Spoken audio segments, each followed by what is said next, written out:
Hi, my name is Stephanie. This is part 3 of my video. It's autism and how family doesn't understand.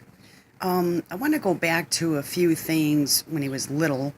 I mean, I cover a lot in my other videos. It's just explaining to family like what we've been through with our autistic son and how hard it was, and how we're being accused of keeping our son away from them, and how we've hurt their feelings, and all this only came out in an argument.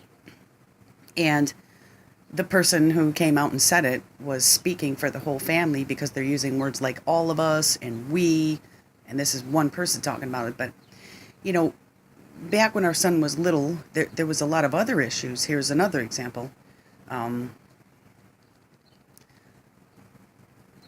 Let's see.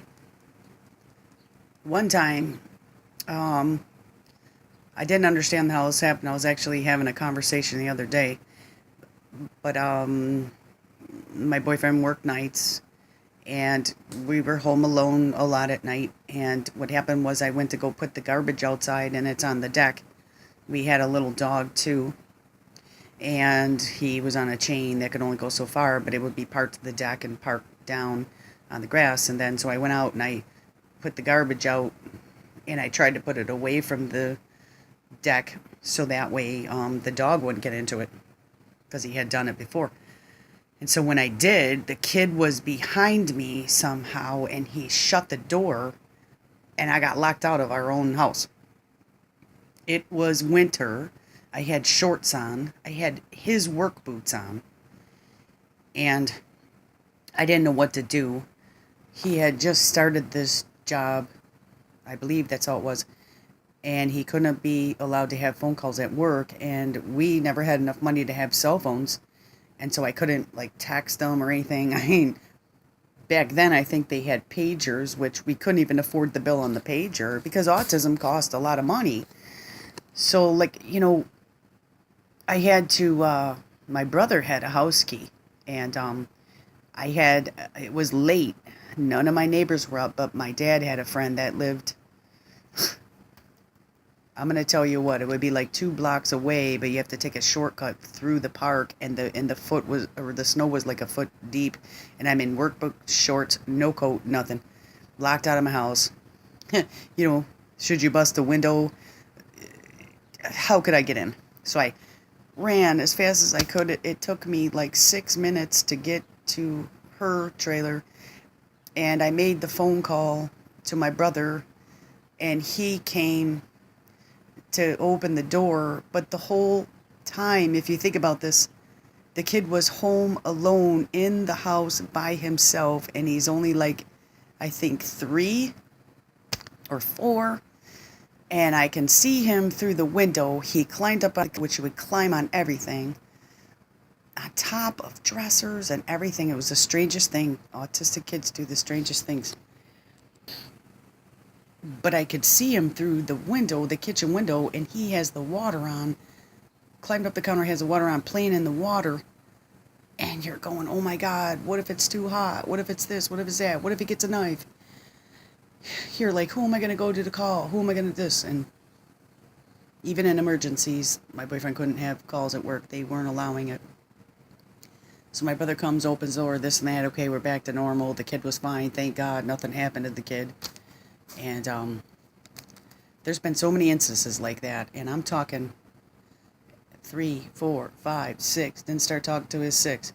Wasn't even potty trained. You couldn't train him. You had to buy diapers for many more years than you should have. There would be poop on the floor. He would step in it. He would smear it. He would, on the walls in the bathroom. You were constantly carpet cleaning. You were constantly cleaning things. You would turn your head for 1 second, and he would have laundry soap dumped all over the floor. He would dish soap squirted all over. So see all the extra money you had to spend? And you would say, well, you're not watching your kid. You're not doing this. That wasn't it. You would turn your head, and you're only 5 feet away to put laundry in the laundry, and he was already into trouble. It was very, very hard to keep up every second and watch him every second. He would take off out of the house. We had to get a lock that you could lock it from the inside, and you had to pull out the key which to me is dangerous too. And then we would put the key above the door frame and reach up every time we had to go somewhere. And all the ideas you had to come up with. Also, when he was little, we ended up finally getting a computer. My mom had a computer when she lived there for a little while, but we finally got a computer. And what would happen was he never talked or anything, and he would be like 2 years old. You would sit there, and you would. It was on Nick Jr. And there was these Blues Clues games. He got so involved in Blues Clues. Thank God for Blues Clues. He used to see the Blues Clues on TV. It's like when he was like 7 months old, sitting in his bouncy chair. That was the only thing that you could do to keep this kid busy. He wouldn't play with toys or anything, so he got into the Blues Clues. And then what was happening online, you could go on. You had dial-up. Didn't have like it was DSL or something. You didn't, or he didn't have like the modem like these days where the quick internet. So I would sit there with him. I might just yell every time he needed a bottle or something was wrong or anything. He would go and he'd yell and he couldn't speak. And it was so hard dealing with a kid up till 6 that couldn't speak. You didn't know what he wanted. You couldn't get him to communicate. Imagine that. When he was first diagnosed, right before 3 years old, we had family members saying that he don't have autism, he's not autistic, he just needs to be disciplined, he just needs to be told, and he needs to be punished, and it wasn't the truth. Oh, that's another reason I think they don't understand. I mean, it's been going on for years, and like I said, I'm sorry you feel the way you do, I'm sorry we had to do it the way I do. It's the last thing I ever wanted to do was hurt anybody. That's not who I am. I care. I wish I had more time. I would be helping so many people. But, autism is a lifelong disability, and I'm getting tired. My boyfriend's disabled. He could be facing Parkinson's disease they're talking about, and then they're talking MS. He hasn't even had a chance to get back into the doctor. But,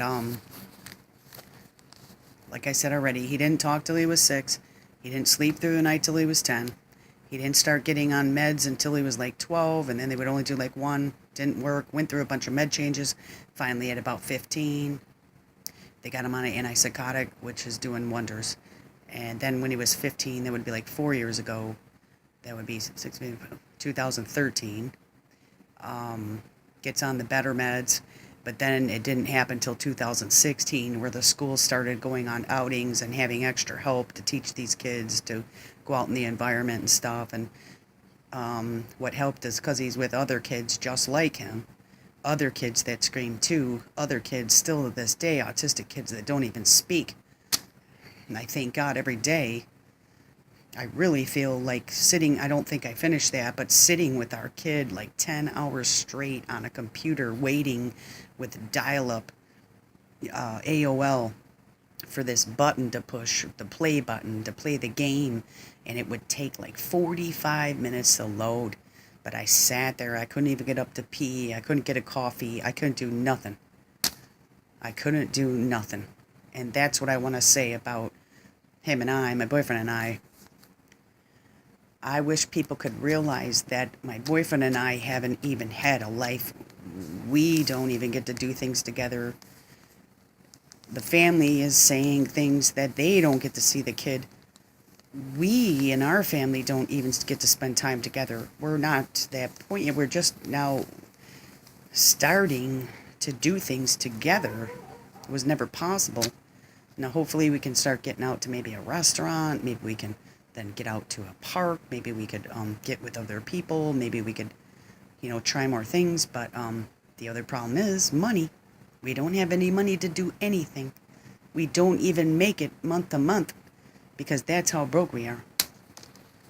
I can't find a job, and even if I could find a job now, because my mom passed away, so that delayed me. My job cut the hours so bad. Wasn't worth it anymore. Then my mom passed away in the meantime. Money is always an issue.